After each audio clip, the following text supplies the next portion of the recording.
ഒന്നാം വർഷ higher secondary humanities commerce വിദ്യാർത്ഥികൾക്ക് പൊതുവായിട്ട് വരുന്ന ഒരു പേപ്പറാണ് എക്കണോമിക്സ് പേപ്പർ. എക്കണോമിക്സ് പേപ്പറിൽ ഇന്ത്യയിലെ സാമ്പത്തിക അവസ്ഥയെക്കുറിച്ചും എക്കണോമിക് സ്ട്രാറ്റജീസിനെ കുറിച്ച്, ഇന്ത്യയിലെ വിവിധ കാലഘട്ടത്തിലുള്ള വികസനങ്ങളെക്കുറിച്ച് തുടങ്ങിയ കാര്യങ്ങളാണ് പ്രധാനമായിട്ട് ചർച്ച ചെയ്യപ്പെടുന്നത്. ഇന്ത്യ എന്ന് പറയുന്നത് ലോകത്തിലെ ഏറ്റവും കൂടുതൽ സാമ്പത്തിക പുരോഗതി, എക്കണോമിക് ഗ്രോത്ത് ഉണ്ടായിക്കൊണ്ടിരിക്കുന്ന ഒരു രാജ്യത്തിൽ ഒന്നാണ്. ലോകത്തിലെ ഏറ്റവും വലിയ 5 സാമ്പത്തിക ശക്തികളുടെ പട്ടിക എടുക്കുമ്പോൾ ഇന്ത്യയുടെ സ്ഥാനം 5ാം സ്ഥാനമാണ്. ഒരുപക്ഷെ 2030-40 കാലഘട്ടങ്ങളിൽ ലോകത്തിലെ ഏറ്റവും മികച്ച, ഏറ്റവും വലിയ സാമ്പത്തിക ശക്തിയായിട്ടുള്ള 3 രാജ്യങ്ങളുടെ പട്ടികയിൽ ചൈന, അമേരിക്കയോടൊപ്പം 3ാം സ്ഥാനത്ത് ഇന്ത്യ ഉള്ള ഒരു സാഹചര്യമാണ് എക്കണോമിസ്റ്റുകൾ പ്രെഡിക്റ്റ് ചെയ്യപ്പെടുന്നത്. ഈ ഒരു കാലഘട്ടത്തിൽ എക്കണോമിക് ഡെവലപ്മെന്റിനെ കുറിച്ച്, ഇന്ത്യയുടെ വരുംകാല വികസനത്തെക്കുറിച്ച് നമ്മെ സംബന്ധിച്ചിടത്തോളം ശുഭപ്രതീക്ഷ തന്നെയാണുള്ളത്. എക്കണോമിക്സിൻ്റെ 1ാമത്തെ chapter Indian economy on the eve of independence എന്നുള്ളതാണ്. പ്രധാനമായിട്ടും to become familiar with the state of Indian economy in 1947, the year of independence, understand the factors that led to underdevelopment and stagnation of Indian economy. ബ്രിട്ടീഷുകാരും ഇന്ത്യ ഭരിക്കുന്ന സമയത്ത് Indian എക്കണോമിയെക്കുറിച്ചുള്ള അവസ്ഥയെക്കുറിച്ച്, Indian എക്കണോമിയുടെ നിലനിൽപ്പിനെക്കുറിച്ച് തുടങ്ങിയ കാര്യങ്ങളെക്കുറിച്ച് ചർച്ച ചെയ്യപ്പെടുന്നുണ്ട്. അതോടൊപ്പം തന്നെ ഈ കാലത്ത് ഇന്ത്യ അണ്ടർ ഡെവലപ്മെൻറ്റ് ആയിരുന്നു. അതുകൊണ്ട് തന്നെ കാർഷിക മേഖലയിൽ സ്റ്റാഗ്നേഷൻ നിലനിന്നിരുന്നു. ഇത്തരം കാര്യങ്ങളെക്കുറിച്ചൊക്കെ പ്രധാനമായിട്ട് ചർച്ച ചെയ്യപ്പെടുന്നുണ്ട്. പ്രധാനമായിട്ടും ഈ ചാപ്റ്റർ ഒരു 7 കാര്യങ്ങളെക്കുറിച്ചാണ് പ്രധാനമായിട്ട് ചർച്ച ചെയ്യപ്പെടുന്നത്. 1ാമത്തെ കാര്യം എന്ന് പറയുന്നത് low level of economic development, the colonial rule. 2ാമത്തത് അഗ്രികൾച്ചർ സെക്ടറിനെ കുറിച്ച് പറയുന്നു. 3ാമത്തെ പോയിൻ്റ് ഇൻഡസ്ട്രിയൽ സെക്ടർ. 4ാമത്തെ പോയിൻ്റ് ഫോറിൻ ട്രേഡിനെ കുറിച്ച് പറയുന്നു. 5ാമത്തത് ഡെമോഗ്രാഫിക് കണ്ടീഷനെ കുറിച്ചും. 6ാമത്തത് ഒക്കുപേഷണൽ സ്ട്രക്ചർ. 7ാമത്തത് ഇൻഫ്രാസ്ട്രക്ചർ. ഇത്തരം ഹെഡിങ്ങുകളിലൂടെയാണ് ബ്രിട്ടീഷുകാർ ഇന്ത്യ ഭരിക്കുന്ന ഈ സമയത്ത് ഇന്ത്യൻ എക്കണോമിയുടെ അവസ്ഥകളെക്കുറിച്ചും എക്കണോമിയുടെ നിലനിൽപ്പിനെക്കുറിച്ചുള്ള കാര്യങ്ങൾ പ്രധാനമായിട്ട് ചർച്ച ചെയ്യപ്പെടുന്നത്. 1ാമത്തെ ഒരു കാര്യമായിട്ട് പറയുന്നത് ബ്രിട്ടീഷുകാർ ഇന്ത്യ ഭരിക്കുമ്പോൾ അവരുടെ പ്രധാനപ്പെട്ട ലക്ഷ്യമെന്ന് പറയുന്നത് as a supplier of raw material and as a consumer of finished goods. 2 fold objectives. ബ്രിട്ടീഷുകാർ ഇന്ത്യ ഭരിച്ചപ്പോൾ ഇന്ത്യയിൽ നിന്ന് അവരാഗ്രഹിക്കുന്ന പ്രധാനപ്പെട്ട ഘടകമെന്ന് പറയുന്നത് to use India as a source of raw material for British industries, to convert India into a market for goods manufactured in Britain. ബ്രിട്ടീഷുകാർക്ക് അനുകൂലമായിട്ടുള്ള ഒരു എക്കണോമിയെ ആക്കി മാറ്റുക ഇന്ത്യയെ, അവർക്ക് ആവശ്യമായിട്ടുള്ള പ്രോഡക്റ്റുകൾ കൊണ്ടുപോകാനുള്ളൊരു മാർക്കറ്റാക്കി മാറ്റുക ഇന്ത്യയെ. ഇതായിരുന്നു അവർ പ്രധാനമായിട്ട് ലക്ഷ്യം വെച്ചത്. Before British rule, Indian economy was reasonably developed and self sufficient. Agriculture was A dominant economic activity. ഈ കാലഘട്ടത്തിൽ ഇന്ത്യയിലെ പല പ്രോഡക്റ്റുകൾക്ക് വേൾഡ് മാർക്കറ്റിൽ തന്നെ വലിയ ഡിമാൻഡ് ഉണ്ടായിരുന്നു. ഇന്ത്യൻ എക്കണോമിയെ സംബന്ധിച്ചിടത്തോളം low level of economic development ആണ് ഈ കാലഘട്ടത്തിൽ പ്രധാനമായിട്ട് നമുക്ക് കാണാൻ സാധിക്കുന്നത്. ചില പ്രോഡക്റ്റുകൾക്കൊക്കെ വേൾഡ് മാർക്കറ്റിൽ ഡിമാൻഡ് ഉണ്ടായിരുന്നു. ഉദാഹരണത്തിന് handicraft in cotton, silk, metals, marbles and precious stone, product like Dhaka muslin, calico and Kashmir shawl had world wide market. അപ്പോൾ ഈ പ്രോഡക്റ്റുകളുടെ പേരുകൾ വിദ്യാർത്ഥികൾ മനസ്സിലാക്കിയിരിക്കുന്നത് നല്ലതാണ്. Handicraft in cotton, silk, metals, marbles and precious stone, product like Dhaka muslin, calico and Kashmir shawl had world wide market. ഇന്ത്യയെ സംബന്ധിച്ചിടത്തോളം ഈ കാലഘട്ടത്തിൽ ബ്രിട്ടീഷുകാരുടെ പ്രധാനപ്പെട്ട ലക്ഷ്യമെന്ന് പറയുന്നത് British government Indian economy into a supplier of raw material and consumer of finished product of British industries. British ഇൻഡസ്ട്രീസിന് ആവശ്യമായിട്ടുള്ള പ്രോഡക്റ്റുകൾ കൊണ്ടുപോകാനുള്ള ഒരു പ്രദേശമായിട്ടാണ് അവർ ഇന്ത്യയെ കണ്ടിരുന്നത്. പ്രധാനമായിട്ട് ഇത് ഇന്ത്യൻ എക്കണോമിയെ, കോട്ടേജ് ഇൻഡസ്ട്രീസിനെ പല മേഖലയുടെയും തകർച്ച കാരണമായിട്ട് മാറി. ഇന്ത്യയെ സംബന്ധിച്ചിടത്തോളം thousands of Indians was adversely affected. ഈ കാലഘട്ടത്തിൽ ഇന്ത്യയിലെ കാർഷിക മേഖലയിൽ സ്റ്റാഗ്നേഷന് കാരണമായി മാറുകയും ചെയ്തു. ഇന്ത്യയെ സംബന്ധിച്ചിടത്തോളം ഇന്ത്യയിലെ GDP-യിലൊന്നും വലിയ ഗ്രോത്ത് ഒന്നും ഈ കാലഘട്ടത്തിൽ ഉണ്ടായിട്ടില്ല.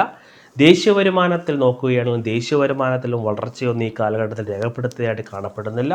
അതുപോലെ തന്നെ പെർ ക്യാപിറ്റ ഇൻകത്തിൻ്റെ കേസിലായാലും ഈ കാലഘട്ടത്തിൽ യാതൊരു വിധമായിട്ടുള്ള ഗ്രോത്തും ഉണ്ടായില്ല. GDP-യുടെ കേസിലാണെങ്കിൽ ഒരു 2%, അറൗണ്ട് 2% മാത്രമേ ഗ്രോത്ത് ഉണ്ടായിരുന്നുള്ളൂ. പെർ ക്യാപിറ്റ ഇൻകത്തിൻ്റെ കേസിലായാലും 0.5% മാത്രമാണ് ഈ കാലഘട്ടത്തിൽ ഗ്രോത്ത് ഉണ്ടായിട്ട് കാണാൻ സാധിക്കുന്നത്. ബ്രിട്ടീഷുകാരെ സംബന്ധിച്ചിടത്തോളം ഇന്ത്യൻ എക്കണോമിയുടെ ഡെവലപ്മെൻറ്റിനെ കുറിച്ചോ അല്ലെങ്കിൽ ഇന്ത്യൻ എക്കണോമിയുടെ വളർച്ചയെക്കുറിച്ചോ ഒന്നും അറിയാൻ അവർ ആഗ്രഹിച്ചിരുന്നില്ല. ഒരു രാജ്യത്തിൻ്റെ ഒരു വർഷം ഉൽപ്പാദിപ്പിക്കപ്പെടുന്ന ആകെ വരുമാനത്തിനെയാണ് നമ്മൾ ദേശീയ വരുമാനം എന്ന് പറയുന്നത്. ദേശീയ വരുമാനത്തിൻ്റെ കേസിലോ ശരാശരിയുടെ കേസിലോ യാതൊരു വിധമായിട്ടുള്ള ഗ്രോത്ത് ഈ കാലഘട്ടത്തിൽ ഉണ്ടായിട്ടില്ല.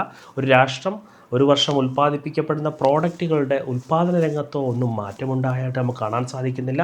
ദേശീയ വരുമാനം കണക്കാക്കാൻ വേണ്ടി ബ്രിട്ടീഷുകാരുടെ ഭാഗത്തിൽ നിന്ന് യാതൊരു വിധമായിട്ടുള്ള ശ്രമങ്ങളും ഉണ്ടായില്ല. എങ്കിൽ തന്നെയും ഇന്ത്യക്കാരായിട്ടുള്ള ചില വ്യക്തികൾ ചില അറ്റംപ്റ്റുകൾ ഈ കാലഘട്ടം നടത്തുകയുണ്ടായ ദേശീയ വരുമാനവുമായിട്ട് ബന്ധപ്പെട്ടും പെർ ക്യാപിറ്റ ഇൻകവുമായിട്ട് ബന്ധപ്പെട്ട കാൽക്കുലേഷൻസ് നടത്താൻ വേണ്ടി ചില ശ്രമങ്ങൾ നടത്തുകയുണ്ടായി. ഇത്തരം ശ്രമങ്ങൾ നടത്തി ചില വ്യക്തികളുടെ പേരുകൾ നമ്മൾ ഓർത്തിരിക്കേണ്ടതായിട്ടുണ്ട് വിദ്യാർത്ഥികൾ. ആ പേരുകൾ ഓർത്തിരിക്കുക: Dadabhai Naoroji, William Digby, Findlay Shirras, VKRV Rao and RC Desai. ഇതിനകത്ത് ഏറ്റവും പ്രമുഖ ഒരു വ്യക്തിയായിട്ട് among these estimations of national income done by VKRV Rao was a significance. ഇന്ത്യയിലെ ബ്രിട്ടീഷ് ഭരണം ഏറ്റവും കൂടുതൽ അഫക്റ്റ് ചെയ്ത ഒരു മേഖല എന്ന് പറയുന്നത് അഗ്രികൾച്ചർ സെക്ടറാണ്. India's economy under British colonial rule remained fundamentally agrarian. About 85% of the country's population lived in villages and lived on agriculture. ഇന്ത്യയിലെ 85% ജനങ്ങളും directly or indirectly depend on agriculture. കാർഷിക മേഖലയെ ആശ്രയിച്ചായിരുന്നു പലപ്പോഴും നിലനിന്നിരുന്നത്. പക്ഷേ കാർഷിക മേഖലയുടെ അവസ്ഥ വളരെ പരിതാപകരമായിട്ടുള്ളൊരവസ്ഥയാണ് എന്നത് വസ്തുതയാണ്. പ്രധാനമായിട്ട് ഈ മേഖലയിൽ സാമ്പത്തികമായിട്ട് യാതൊരുവിധമായിട്ടുള്ള മുന്നേറ്റവും ഉണ്ടായില്ല. ബ്രിട്ടീഷുകാരുടെ ഭരണസമയത്ത് ഇന്ത്യൻ കാർഷിക മേഖല തകർന്നടിയുന്ന ഒരു കാഴ്ചയാണ് നമുക്ക് കാണാൻ സാധിക്കുന്നത്. ഈ മേഖലയിൽ സ്റ്റാഗ്നേഷൻ കാരണമായി മാറി. എന്താണ് ഈ സ്റ്റാഗ്നേഷൻ്റെ പ്രധാനപ്പെട്ട കാരണമായിട്ട് പറയുന്നത്? പ്രധാനമായിട്ടും ഇന്ത്യയിലെ സ്റ്റാഗ്നേഷന് കാരണമായിട്ട് പറയപ്പെടുന്നത് ഒന്നാമത് ലാൻഡ് സെറ്റിൽമെൻറ്റ് സിസ്റ്റമായിരുന്നു. ലാൻഡ് സെറ്റിൽമെൻറ്റ് സിസ്റ്റത്തിൽ സെമിന്ദാരി സിസ്റ്റമായിരുന്നു ഏറ്റവും പ്രധാനമായിട്ടുള്ളത്. ലോർഡ് കോൺവാലിസ് ആണ് ഇത് ഇൻട്രൊഡ്യൂസ് ചെയ്തത്. 1793 ബംഗാൾ പ്രസിഡൻഷ്യയിലാണ് ഇത് ഏർപ്പെടുത്തിയത്. ഇതനുസരിച്ച് ബ്രിട്ടീഷ് ഗവൺമെൻറ്റിന് ലാൻഡിൻ്റെ ഉടമകളായിട്ടുള്ള ആൾക്കാർ ഫിക്സഡ് ആയിട്ടുള്ള ഒരു നികുതി അടയ്ക്കേണ്ടതായിട്ട് വന്നു. രണ്ടാമതായിട്ടുള്ളത് റൈറ്റ് വാരി സിസ്റ്റമാണ്. തോമസ് മൺറോ ആണ് ഇൻട്രൊഡ്യൂസ് ചെയ്തത്.